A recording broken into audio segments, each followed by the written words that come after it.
Oi pessoal, sejam bem-vindos a mais um vídeo do canal. Depois de bastante tempo sumida, eu vim trazer um vídeo novo para vocês. Eu vi que tem várias perguntas, umas novas, outras não tão novas assim, que tem pessoas que ainda têm certas dúvidas.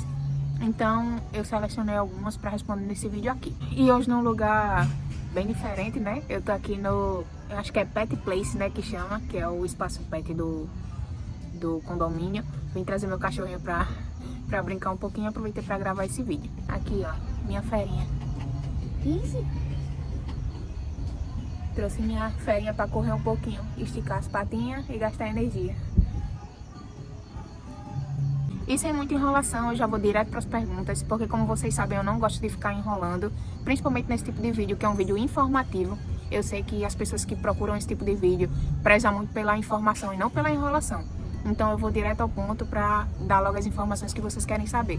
E vamos lá para a primeira pergunta. Roberta, queria saber como é os primeiros dias. Minha neta tem 3 anos, vai fazer essa cirurgia, tô muito nervosa. Essa pergunta eu não vou negar para vocês, eu fiquei bem tensa pelo fato de ser uma criança e ser uma criança tão nova, né? 3 aninhos de idade é um bebê, é quase um bebê. Então eu fiquei bem pensativa, né, com relação a isso, mas assim, eu também não posso dizer que foi mil maravilhas, que foi só flores, porque não foi, realmente não foi. E o meu conteúdo aqui é trazer a informação correta para vocês. Então, assim, os primeiros dias foram bem tensos, bem complicados. Assim que eu estava saindo do centro cirúrgico para UTI, eu ainda ouvi quando o meu médico falou para manter a sedação até o dia seguinte. Eu tomava muitos remédios para dor. Tipo, os enfermeiros chegavam com a mão assim, ó. Com a mão assim de seringa, com medicação. Todos eram para dor, todos. E ainda assim, eu ainda sentia muita dor, eu chegava a chorar. Tinha várias enfermeiras, assim, que a gente fez uma certa amizade lá, que elas falavam, mulher, eu sentia... Assim, quando eu tava melhor já pra sair da UTI, ela falava pra mim, mulher, eu sentia tanta pena de você, porque você só fazia chorar. E a gente dava tanta medicação de dor pra você, e mesmo assim, você ainda sentia muito. Então, você imagina a quantidade de dor que eu sentia nesse período, né? Nesses 5, eu não vou dizer 6, 7 dias, porque aí eu já tava bem melhorzinha. Mas nesses 3, 4, 5 dias, mas no quanto de dor.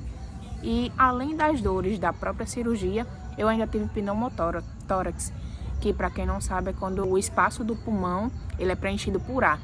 E isso meio que começa a esmagar seu pulmão. E você sente muita dor mesmo.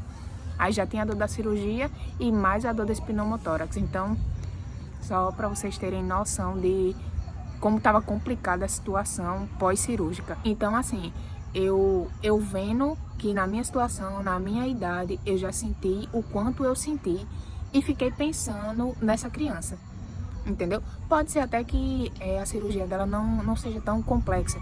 E quando eu falo não seja tão complexa, é porque tem estenoses que você consegue tirar pelo pescoço mesmo. Já a minha não, tiveram que abrir no pescoço e no tórax. Talvez tenha sido um pouco mais complicada, não sei. Talvez isso tenha me gerado mais dor. E, enfim. Mas é isso. Os meus primeiros dias foram esses. Foram bem complicados, bem tensos, mas graças a Deus deu tudo certo. E hoje eu tô aqui trazendo essas informações para vocês. Próxima pergunta. Vou fazer o exame de tomografia de pescoço e tórax. E os exames de sangue, entre outros exames que o otorrino passou. Vou ser avaliado por um cirurgião torácico. Será que vou ter que fazer uma broncoscopia ou não? A tomografia de pescoço e tórax já basta. Quem acompanha aqui desde o início, tenho certeza que vai lembrar que eu já falei disso várias vezes. Mas vamos lá para a resposta. Se eu puder aconselhar, eu aconselharia que fizesse a broncoscopia. Porque a broncoscopia ele é o exame específico para identificar a estenose. Na tomografia, nem todos os médicos conseguem identificar. Talvez o cirurgião torácico sim, porque ele é especialista nessa área. Mas um pneumologista pode ser que não identifique. O próprio médico que faz o laudo da sua tomografia, ele pode não identificar também. E você, de repente, ter a estenose e ninguém identificar. Então, por isso que eu sempre falo aqui, se você tiver a condição de fazer uma broncoscopia, vai ser perfeito, porque você vai conseguir identificar com exatidão se você tem ou não a estenose. Terceira pergunta. Também tive tuberculose. Para quem não sabe, eu tive tuberculose antes de descobrir a estenose. Provavelmente, o meu problema com a estenose seja por causa da tuberculose. No entanto, nada foi identificado. Eu fiz 2 biópsias e não deu nada. Porém, como a tuberculose, ela pode causar estenose e as duas doenças vieram uma seguida da outra, tem uma probabilidade da minha estenose ter sido por causa da tuberculose.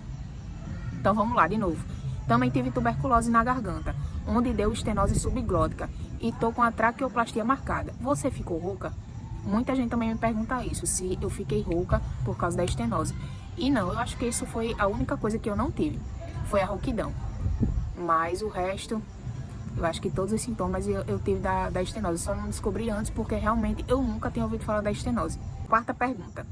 Tenho estenose subglótica e fiz uma única dilatação em dezembro de 2021.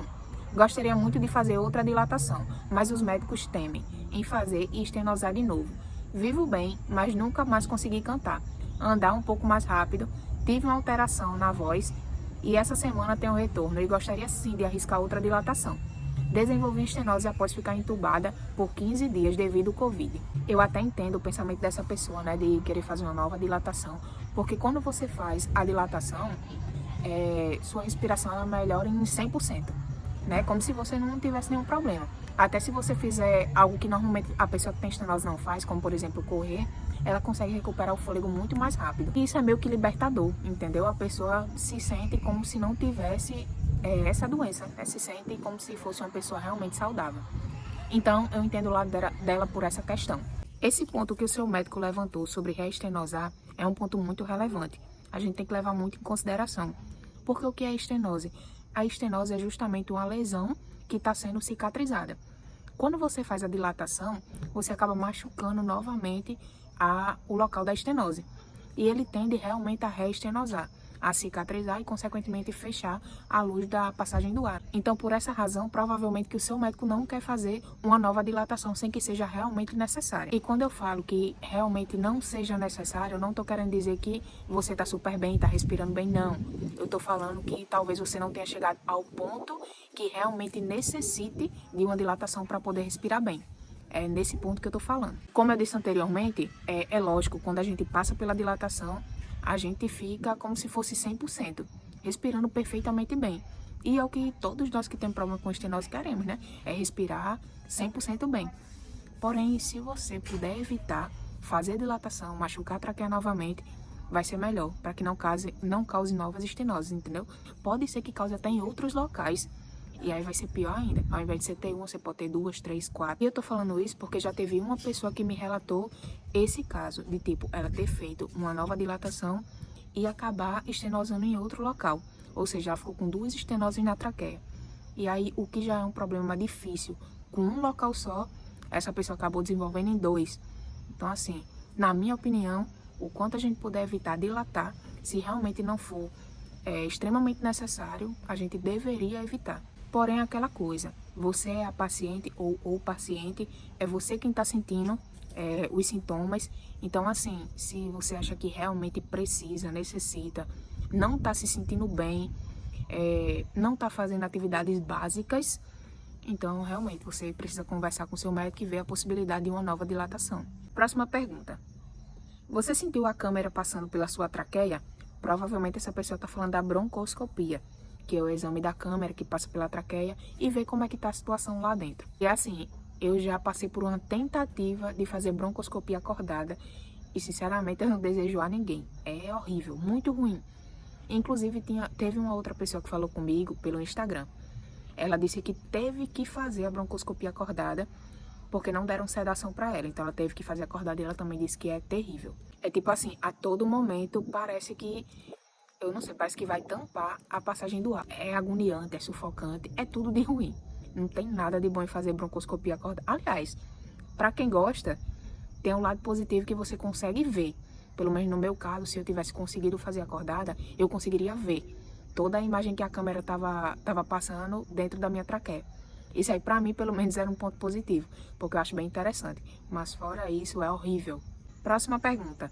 A cirurgia de traqueoplastia, eles fazem e tira a estenose doente e costura com as sadias, é? E é exatamente isso. Eles vão lá na partezinha que está estenosada, que está comprometida, né? Que ela fica bem estreitinha, corta aquela parte doente e une as duas partes sadias da traqueia. É exatamente assim que acontece, ele descreveu perfeitamente. Próxima pergunta. Como foi a sua recuperação pós-cirurgia? Minha filha usa traqueostomia, só que ela é autista. Tem que ficar mesmo 15 olhando para baixo, acho que é 15 dias. Então, como eu tinha explicado lá na primeira pergunta, os primeiros dias após a cirurgia é muito dolorido, é bem sofrido mesmo. Pelo menos no meu caso foi. Porém, depois, né, quando a gente sai da UTI, eu acho que o único desconforto é realmente essa parte de ficar olhando para baixo por muito tempo. Com o pescoço, né, mais abaixo, assim. Porque você não pode levantar para que tenha sucesso, né, a cirurgia, não tenha nenhum problema, os pontos não soltem, enfim. Eu não me recordo quanto tempo eu passei, assim, olhando para baixo, né, no caso com a cabeça baixa, eu não me recordo. Mas foi até mais do que o médico recomendou. Tipo, eu passei o período da UTI, passei um período na enfermaria, porque meu médico queria que eu ficasse mais tempo em observação.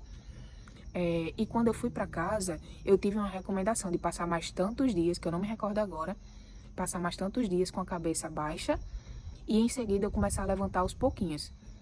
Porém, eu fui muito precavida, eu acho que até demais, e eu passei mais tempo do que deveria. Próxima pergunta. A cirurgia pode ser feita só com corte ou também pode ser feita pela boca com laser, para abrir a estenose, o buraco estreito? Bom, eu acho que no caso dessa pessoa, ela confundiu. No caso da traqueoplastia, ela realmente precisa do corte, né? Tanto no pescoço, tem pessoas que conseguem resolver pelo pescoço mesmo, mas no meu caso foi necessário abrir aqui, na parte do pescoço, e no tórax também, porque a minha estenose era muito baixa. Então, para resolver, precisou abrir o tórax também. Essa parte do laser, eu acredito que seja apenas para dilatar. Tem a dilatação a laser, mas para cirurgia não. Para cirurgia tem realmente que ser feito o corte. Próxima pergunta. Depois da cirurgia de traqueoplastia, você tem que ficar sem falar por alguns dias ou você sai falando? Eu não recebi nenhuma contraindicação para ficar calada, para não falar. Porém, como eu já estava com certo receio de que algo ocorresse de errado, então eu preferi evitar certas coisas. Tipo, como eu respondi na pergunta anterior, eu passei mais tempo com a cabeça baixa, eu procurava não falar tanto, né? Mas, tipo, contraindicação eu não tive nenhuma. Mas sempre lembrando que cada caso é um caso. Cada médico vai ter a sua conduta. Então, se o seu médico chegar e falar, você não pode ficar falando, conversando, então obedeçam, por favor. Próxima pergunta. Para fazer a cirurgia de traqueoplastia, você recebeu anestesia geral ou anestesia local? Na minha cirurgia, eu recebi anestesia geral. E acredito que qualquer pessoa que vá fazer essa mesma cirurgia vai ser uma anestesia geral. Agora, quando é uma dilatação, pode ser que o médico mantenha você meio acordado, né? Porque ele meio que testa seus reflexos, entendeu? Então, ele dá uma anestesia, meia anestesia geral, que tipo, você fica meio sonolento, mas ainda assim você consegue perceber o que está acontecendo ao seu redor e dá uma anestesia local. Mas isso para dilatação. Para cirurgia, eu acredito que todas são anestesia geral. Próxima pergunta. Meu filho tem 26 anos, ficou entubado por 20 dias, agora tem que fazer a traqueoplastia. O que é essa cirurgia? Tem risco? Então, a traqueoplastia, ela é a retirada da parte estenosada, que é a parte que está ficando estreitinha da traqueia e está dificultando a respiração. Essa parte ela é retirada e o restante da traqueia, que é sadio, é unida, uma ponta à outra. Então, a cirurgia de traqueoplastia é isso. E se tem risco, isso foi uma dúvida que nós tivemos muito quando se falou em fazer a cirurgia. E uma das coisas que o meu médico falou é que essa cirurgia, ela tem um risco mais baixo, que toda cirurgia tem risco, né? Vamos ser sinceros. Toda e qualquer, se você for fazer uma cirurgia num dedo, ela tem um risco.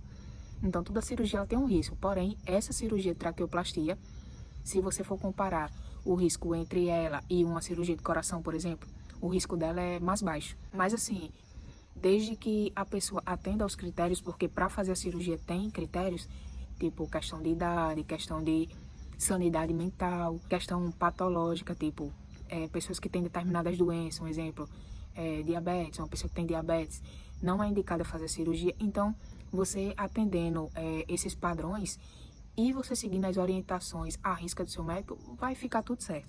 Não tem muito com o que se preocupar, não. Outra pergunta. A broncoscopia é um exame muito ruim de fazer? Morro de medo. E eu também morria de medo de fazer broncoscopia. Só que quando Quando surgiu a possibilidade de eu fazer a broncoscopia, eu já estava numa situação tão ruim do meu problema, né, que é a estenose, que eu não estava mais nem ligando se a broncoscopia ia ser ruim, se ia ser boa. Eu não estava ligando para isso, eu só queria que resolvesse.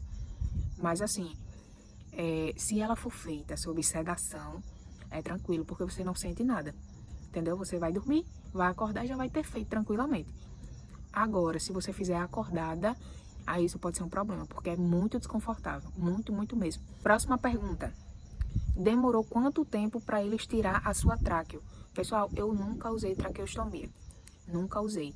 Minha estenose era muito baixa, então não tinha possibilidade de usar traqueostomia.